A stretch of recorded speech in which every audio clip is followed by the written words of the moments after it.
छपरा जब घर बा तो कौन बात के डर बा। पॉलिटिकल चर्चा बहुत जोरों पे है, एक नाम है, हम भी आज तक नहीं जानते थे इससे पहले कि आपका नाम बड़ा जोरों पे चल रहा है कि महाराजगंज संसदीय क्षेत्र के लोकसभा उम्मीदवार के रूप में आपकी तैयारी चल रही है।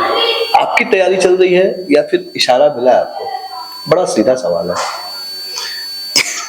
सीधा नहीं, मैं हमेशा कहता हूं कि आप लोग से ज्यादा टेढ़ा सवाल कोई नहीं करता है।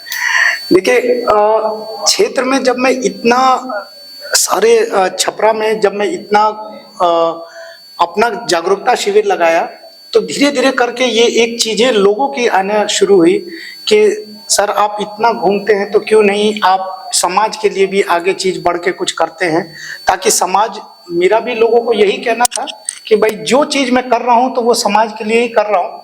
अब धीरे धीरे करके लोगों ने इसको, अब ये चीजें बोलना भी शुरू किया कि भाई पॉलिटिकल सर्कल, और आज आप बोल रहे हैं कि पॉलिटिकल सर्कल में काफी ये एक नाम है, मुझे भी सुन के बहुत अच्छा लग रहा है। और अभी ये कहाँ तक जाएगा, मैं बार बार अपनी चीजों को कहता हूँ कि नियति क्या करती है ये किसी को नहीं मालूम होता है। चलिए मान लेते हैं कि कहाँ तक जाएगा, ये तो आप बता रहे हैं कि भविष्य गर्त का सवाल है। अगर आपको बीजेपी उम्मीदवार बनाती है, परहैप्स एक सेकंड उसमें अगर पॉजिटिवली हो, तो प्रायोरिटी क्या होगा आपका आम जनमानस के लिए, प्रायोरिटी बेसिस पे? देखिए, सबसे पहले मैं एक चीज कहता हूँ, संघ विचारधारा से आता हूँ मैं, पिताजी भी मेरे संघ से थे, मैं भी संघ विचारधारा का हूँ। और मैं क्योंकि गुजरात में कई साल काम किया, मैं सबसे पहले अपने आदरणीय प्रधानमंत्री जी नरेंद्र मोदी जी का मैं कायल तभी हुआ जब मैं गुजरात में था। उनके काम, उस समय वो चीफ मिनिस्टर हुआ करते थे उधर पे। धीरे धीरे करके मैं आपको बताता हूँ, जब उन्होंने जब वो केंद्र की सत्ता में आए और जब आयुष्मान भारत का कंसेप्ट आया था, तो मैं कई इसकी सिमिलैरिटी, वहाँ एक कार्यक्रम चलता है माँ योजना, मुख्यमंत्री अमृतम योजना, जहाँ हर लोग को, जिसके पास वो कार्ड है उसको फ्री इलाज होगा। जब ये आयुष्मान कार्ड का आया कंसेप्ट, मैं भी शायद उस चीज में मैं थोड़ा सा जरूर डाइसी था मेरे लिए। मुझे लगा शायद पूरे भारत में मोदी जी कर पाएंगे, बट क्योंकि मैं गुजरात में रहा हूँ और मैं आप लोग को कहता हूँ कि गुजरात में रहने के बाद एक चीज का कंसेप्ट समझ आ गया, मोदी है तो मुमकिन है। और शायद वही चीज, और मुझे उस चीज ने, आयुष्मान भारत ने, सही मैं आपको कहता हूँ, मैं डॉक्टर हूँ और कैंसर का डॉक्टर हूँ, और एक बात जानता हूँ कि कैंसर से एक इंसान नहीं, पूरा परिवार मरता है, पूरा परिवार तबाह हो जाता है। और आयुष्मान एक ऐसा कार्ड है, एक ऐसा कार्ड है जिसमें अगर मरीज, अगर आयुष्मान का कार्ड है और जिस दिन वो आयुष्मान कार्ड लेके मरीज भर्ती हो जाता है तो उसका 1 रुपया तो छोड़ दीजिए, 50 पैसा भी नहीं लगता है। और आप इमेजिन कीजिए कि जिन परिवारों के पास ये आयुष्मान कार्ड है, जिनको ये सुविधा है, क्योंकि मैं कई ऐसे परिवारों को स्टेज 1 से स्टेज 4 कैंसर में जाते हुए देखा हूँ, जिनके लिए 10,000 रुपया भी बहुत बड़ा मुश्किल था।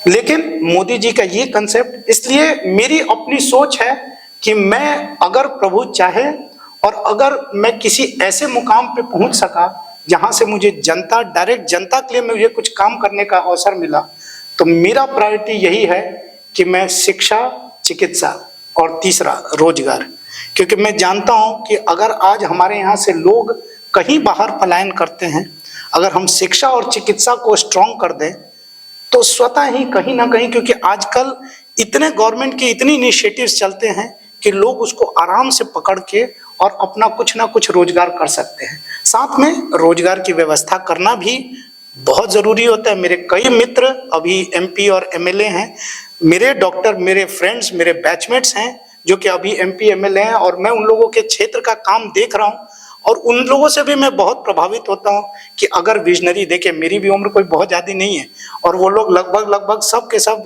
एमपी एमएलए 5 साल से हैं, अगर वो लोग अपने क्षेत्र में इतना काम कर सकते हैं तो दिमाग में हमेशा मेरे रहता है कि अगर भगवान ने चाहा, अगर मुझे कभी किसी तरीके का ऐसा मौका मिला जहां से मैं चिकित्सा के बियॉन्ड जाके लोगों को कुछ सेवा कर पाया, तो मेरी प्रायोरिटी चिकित्सा, शिक्षा, चिकित्सा और रोजगार होगी। अच्छा डॉक्टर साहब, महाराजगंज ही क्यों? देखिए, चुनाव का महाराजगंज ही क्यों, ये तो मैं नहीं जानता। मैं जरूर ये कहता हूँ, छपरा का हूँ, सो छपरा, क्योंकि छपरा में ही हूँ, यही मेरा घर है, सो मेरी एक्टिविटीज जितनी होती हैं वो सारी एक्टिविटीज, देखिए इसका एक छोटा सा मैं एक बात कहना चाहूँगा। किसी इंसान के पास कोई संपत्ति होती है तो वो इंसान अपने पहले बेटे को ही देता है, बाद में अपने पटीदार को देता है। मेरा अपना मानना है कि शायद मुझे कई बार लोग बोले कि डॉक्टर साहब बाकी जगह भी कई लोग कई जगह बुलाते भी हैं, लेकिन मेरा अपना कहना है कि मैं अपनी शक्ति का जो भी मेरे पास शक्ति है, मैं वो अगर अपने आसपास के लोगों को अगर वो अपने फ्री टाइम में दे सका, और यही रीजन से मैं इस एरिया में बहुत ज़्यादा एक्टिव हूँ। और शायद इन्हीं चीज़ों को आज आप लोगों का जो एनालिसिस हुआ कि ये धीरे धीरे करके एक क्षेत्र में संगठित हो गया जिसको हम महाराजगंज कहते हैं। कई जगहों पे मैं जाता हूँ, कार्यक्रम करता हूँ, लेकिन क्योंकि मैं अपना अधिकांश समय, बिकॉज मेरा घर इधर ही है, मेरा अधिकांश समय इधर ही बीतता है, समय जो फ्री का टाइम होता है। सो यही रीजन से धीरे धीरे करके जो बातें उठी कि ये समय संगठित हो गया एक क्षेत्र में। जगजीत पांडे जी अपना पॉलिटिकल कैंपेन कब से शुरू करेंगे? बहुत सीधा सवाल है। इसका एक सीधा सा आंसर यही हो सकता है कि अगर नियति चाहेगा, और अगर क्षेत्र की, देखिए मैं एक चीज कहता हूँ कि भारत के लोकतंत्र की सबसे बड़ी खूबसूरती क्या है कि यहाँ जनता ही जनार्दन और जनता ही मालिक है। और अगर क्षेत्र में आप बोल रहे हैं कि लोगों के बीच में इस कदर चर्चा है और अगर लोगों का आशीर्वाद रहा, तो अगर मुझे, मेरी भी एक यही सोच है कि मैं जब भी काम करना चाहूँगा, मेरी एक मनोदशा है कि मैं आदरणीय मोदी जी के ही नेतृत्व में काम करना चाहूँगा। और अगर उनका आशीर्वाद रहा तो उनका जब आशीर्वाद मिल जाएगा उसके अगले दिन से मैं अपना कदम और आगे बढ़ा दूंगा। बातचीत चल रही है?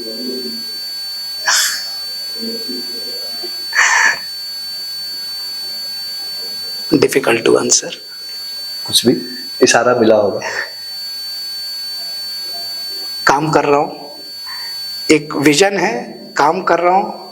जरूर उसके बारे में सोचिएगा कि अगर मैं भी काम कर रहा हूँ तो इसका प्रतिफल की भी इच्छा जरूर करूँगा, और जरूर देने वाला भी प्रतिफल कहीं ना कहीं बैठा है जो मेरी चीज़ों को देख रहा है। एक सधे हुए डॉक्टर हैं, सर्जन हैं, सीधे साधे बात तो बोलेंगे नहीं है। जब भी हम सवाल कर रहे हैं तो हमें घुमा रहे हैं ये। खैर कोई नहीं,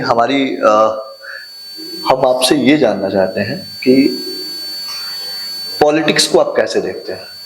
डॉक्टरी और पॉलिटिक्स, मतलब बतौर डॉक्टर और बतौर पॉलिटिशियन कितना डिफरेंट आप इनमें देखते हैं? देखिए,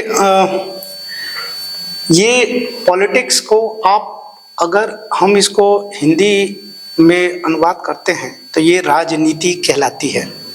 इसका मतलब क्या है कि आपको जनता की सेवा करनी है, ठीक है, क्योंकि उद्देश्य वही है, जनता की सेवा करना। और मेरा अपना मानना है कि मेरे लिए तो ये सबसे आसान चीज है। क्यों?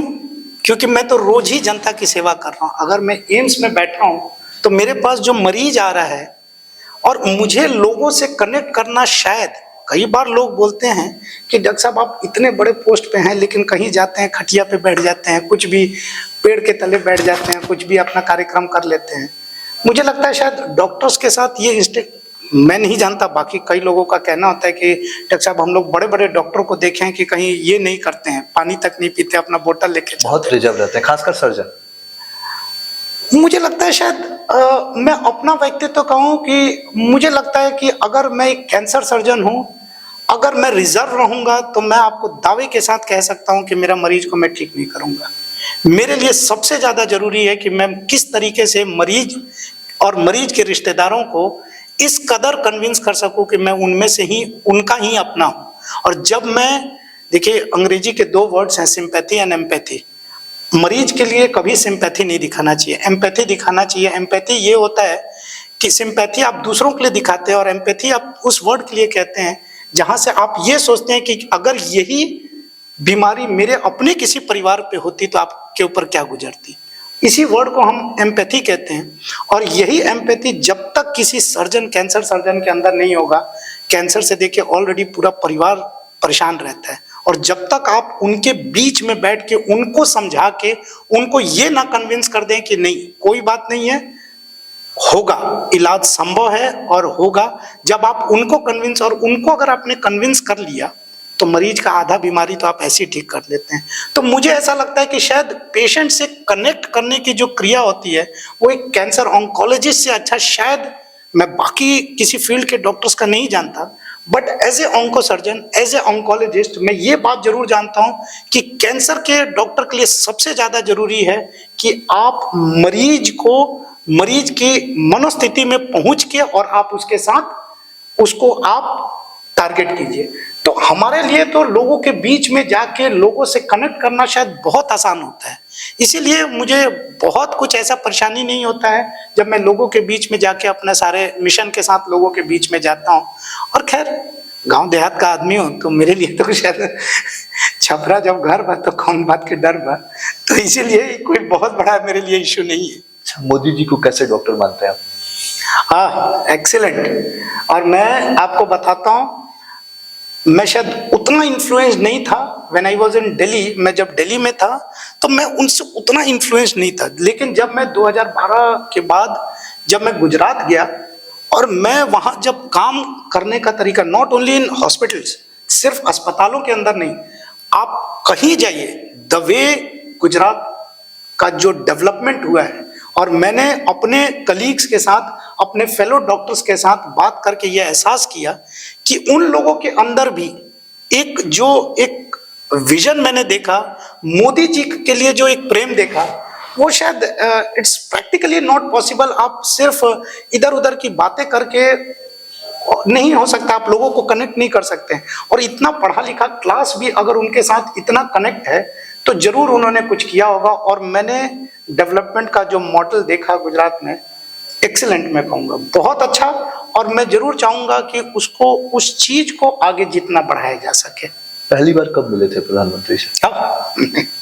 स्टिल नॉट, मुलाकात नहीं हुई अभी? बस उनका आशीर्वाद रहे। मतलब आप मिले थे? बस आशीर्वाद रहना चाहिए उनका। इसको डिस्क्लोज कर दीजिए डॉक्टर साहब। आशीर्वाद रहेगा उनका तो बहुत। चलिए, इशारों इशारों में डॉक्टर साहब कुछ चीजें हैं जो नहीं कहना चाहते हैं, बाकी आने वाला वक्त बताएगा।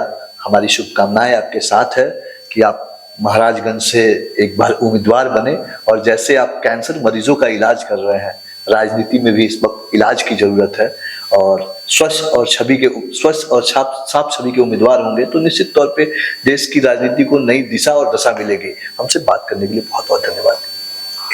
बहुत बहुत धन्यवाद बिहार न्यूज़ 24 को, ताकि मेरी बातों को जनमानस तक पहुंचा सके कि कैंसर एक लाइलाज बीमारी नहीं है, कैंसर का इलाज संभव है। केंद्र की और बिहार दोनों की सरकारों की इतनी सुविधाएं उपलब्ध है कैंसर के मरीजों के लिए कि इसे जनमानस तक पहुंचाना ही मेरा परम कर्तव्य है। बहुत बहुत धन्यवाद आप।